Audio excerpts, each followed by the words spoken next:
سورۃ النساء میں یہ ارشاد فرمایا کہ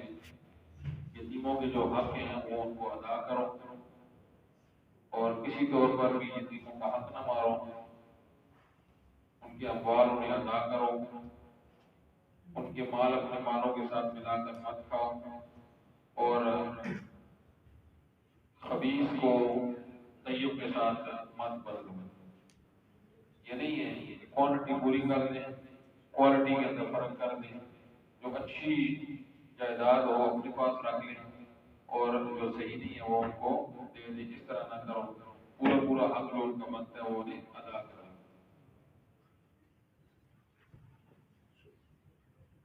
سورہ نساء میں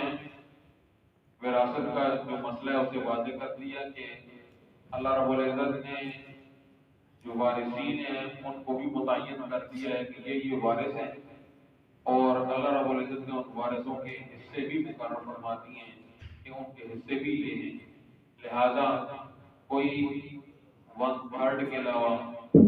وصیت نہیں کر سکتا۔ وہ اللہ رب العزت نے خود سارا کو طے کر دیا۔ ہاں 1/3 کے اندر جو ہے وہ ثلث کے اندر تہائی مال کے اندر وصیت کر سکتا ہے، لیکن وصیت بھی کرے تو وہ صحیح وصیت کرے، ناجائز کام کی وصیت نہ کرے۔ اگر ناجائز کام کی وصیت کر کے جائے تو اس کی وہ وصیت کو پیچھے والے جو لوگ ہیں انہیں چاہیے کہ اسے بدل دیں۔ اس کو ارشاد فرمایا کہ اللہ تعالیٰ تو تمہاری توبہ قبول کرنا چاہتا ہے، لیکن جو لوگ اپنی نفس کی خواہشات کی پیروی کرنے والے ہیں وہ چاہتے ہیں کہ وہ تمہیں راستے سے ہٹا دیں۔ اللہ تمہاری توبہ قبول کرنا چاہتا ہے، جو لوگ شہوات کی نفس کی خواہشات کی پیروی کرنے میں لگے ہوئے ہیں وہ تمہیں راستے سے ہٹانا چاہتے ہیں۔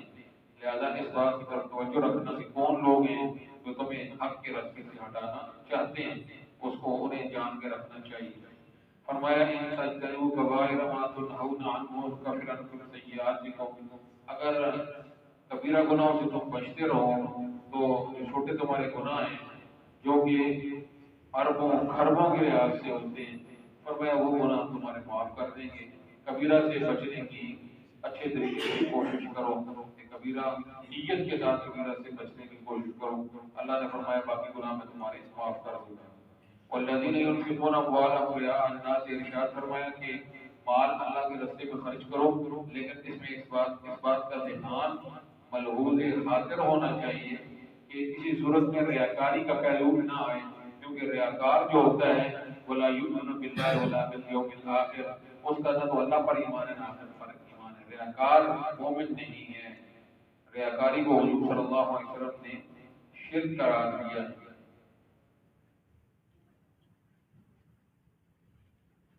جی ومن يطع الله ورسوله فاولئك مع الذين انعم الله عليهم من النبيين والصديقين، فرمایا جو اللہ اور اس کے رسول کی اطاعت کرے گا ان کا انجام اللہ فرماتا ہے میں انبیاء کے ساتھ، صدیقین کے ساتھ، شہداء کے ساتھ اور صالحین کے ساتھ کروں گا۔ وحسن اولئک رفیقا، ان کی رفاقت جو ہے وہ بڑی اعلیٰ عرفہ ان کی رفاقت ہے۔ اس رفاقت کی تمنا کرنی چاہیے۔ حضرات انبیاء علیہ السلام کی جو دعائیں قرآن کے اندر مذکور ہیں ان دعاؤں کو اگر پڑھا جائے تو وہاں یہی آتا ہے کہ یا اللہ ہمیں صالحین کے اندر ہمارا شمار فرما، آخرت میں قیامت میں ہمارا صالحین کے اندر شمار فرما۔ ارشاد فرمایا فلا یتدبرون القرآن،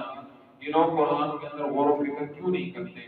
تدبر گہرائی کے ساتھ قرآن کو دیکھنا۔ اگر فرمایا کہ اگر یہ اللہ کے غیر کی طرف سے ہوتا، اللہ کی طرف سے نہ ہوتا، کسی اور کی طرف سے ہوتا تو پھر اس کے اندر جا بجا اختلافات پائے جاتے ہیں،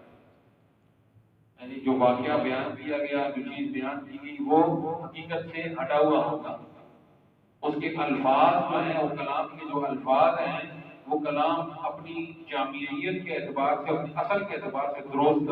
نہ ہوتے۔ فرمایا ہر اعتبار سے دیکھو، اور اگر یہ اللہ کا کلام نہ ہوتا تو جو اس کلام نے اس کے اندر اختلافات دیکھتے کہ جو اس میں مستقبل کے متعلق پیشین گوئیاں کی ہیں وہ درست نہ ہوتی۔ وہ درست ہے تو سمجھ لو کہ اللہ کی طرف سے ہے۔ پھر قرآن جو حقائق کو بیان کرتا ہے، چاہے وہ زمینی حقائق ہیں یا آسمان کے حقائق ہیں، جو حقائق کو بیان کرتا ہے ان کو بھی دیکھو۔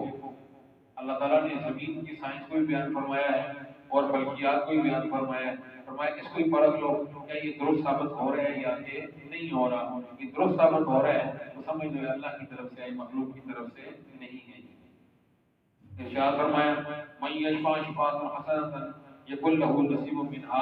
جو آدمی کسی کی صحیح سفارش کر دے، بندہ مستحق ہے، اس کے متعلق سفارش کر دی، کسی کی نوکری کے متعلق سفارش کر دی، کسی کا کوئی کام ہونا ہے وہ کام کی سفارش کر دی، کسی بندے کو سفارش کر دی کہ بھئی یہ بندہ مستحق ہے اس کی مدد کر دو، مالی طور پر مدد کر دو یا اور کسی اعتبار سے مدد کر دو، فرمایا جو اچھی سفارش کرے گا اس بندے کو اس میں سے پورا پورا اس کو حصہ دیا جائے گا، لیکن انتہائی محتاط رہ کے سفارش کرنی ہے، اگر سفارش غلط کر دی تو فرمایا کہ سارے غلط کام کا حصہ اسی کے کھاتے میں آ کر پڑے گا۔ ارشاد فرمایا جو تمہیں سلام کرے نا تو یا تو بہت اچھا جواب دو، سلام کیا السلام علیکم ورحمۃ اللہ، اس کو جواب دو وعلیکم السلام ورحمۃ اللہ وبرکاتہ، اس سے اچھا جواب دو، اور ردوہا یا پھر اتنا ہی تو واپس اس کو لوٹا دو جتنا اسے سلام کیا، اس نے کہا السلام علیکم ورحمۃ اللہ وبرکاتہ، پھر وعلیکم السلام ورحمۃ اللہ وبرکاتہ، پھر پورا اس کو جتنا اس نے کیا اتنا جواب اس میں اسے دے دو۔ جی ارشاد فرمایا ان اللہ لا یغفر ان یشرک به ویغفر ما دون ذلک لمن یشاء، فرمایا کہ میں شرک کو معاف نہیں کروں گا، اس کے علاوہ جسے چاہوں تو معاف کروں گا۔ لہذا اصل مسئلہ پھر یہ ہوا کہ شرک سے بچنے کی انتہائی ضرورت ہے، پھر اس کو سمجھنے کی بھی ضرورت ہے شرک ہوتا کیا ہے، اور پھر اللہ رب العزت سے مانگ کے چلنا چاہیے یا اللہ توحید کا جام مجھے بھی ملا، میری اولاد کو میری نسل ساری کو یا اللہ توحید کا جام ملا، یا اللہ شرک سے ہم سب کو محفوظ فرما، چاہے شرک جلی ہو یا شرک خفی ہو، چاہے بالکل واضح شرک ہو یا پوشیدہ شرک ہو، سارے شرک سے اللہ ہم توبہ کرتے ہیں، بچ نہیں سکتے، تو بچائے گا اوپر بچے جائیں گے یا اللہ تو بچا دے، تو جب اللہ تعالیٰ سے مدد مانگ کے چلیں گے یہ کیسا ہو سکتا ہے کہ انسان اللہ سے مدد مانگتا ہے یا اللہ میں شرک نہیں کرنا چاہتا، پھر وہ شرک میں مبتلا ہو جائے، پھر ہم قیامت میں اللہ کے حضور عرض کریں گے یا اللہ ہم نے تو شرک سے جو پناہ مانگی تھی، پھر اگر نہیں بچ سکا یا اللہ تو بہتر جانتا ہے، تو اللہ تعالیٰ اس چیز کو بھی دیکھے گا کہ یہ بندے صحیح دل کے ساتھ مجھ سے مانگتے رہے، ٹھیک ہے، ایسی بات پر فیصلہ فرما دیا۔ ارشاد فرمایا یا ایھا الذین آمنوا اوفوا بالعقود، ایمان والو جو تم نے وعدے کیے ہیں نا وہ جو قسمیں اٹھائی ہیں نا وہ پورا کرو، اوفوا بالعقود، جو تم نے وعدے کیے ہیں وہ پورا کرو، وعدہ یہی ہے نا یا اللہ نے تو نے حرام قرار دیا اس حرام کو حرام جانیں گے، جو تو نے حلال قرار دیا اس حلال کو حلال جانیں گے، لہذا جو میرا حلال ہے اس کا حلال جانو، جو حرام ہے اسے حرام جانو۔ جی ارشاد فرمایا کہ الیوم احل لکم الطیبات، تمہارے لیے جو پاکیزہ چیزیں ہیں وہ میں نے حلال کر دی، پاکیزہ سارے حلال ہیں، جو ہماری شریعت کے اندر حرام ہے وہ سارا کا سارا خبیث ہے، خبیث کو ہمارے اوپر حرام کیا گیا، جو طیب ہے ہمارے لیے حلال کیا گیا، تو لہذا اللہ تعالیٰ سے ہمیشہ حلال اور طیب مانگتے ہیں۔ الحمد للہ رب العالمین والعاقبۃ للمتقین والصلاۃ والسلام علی من لا نبی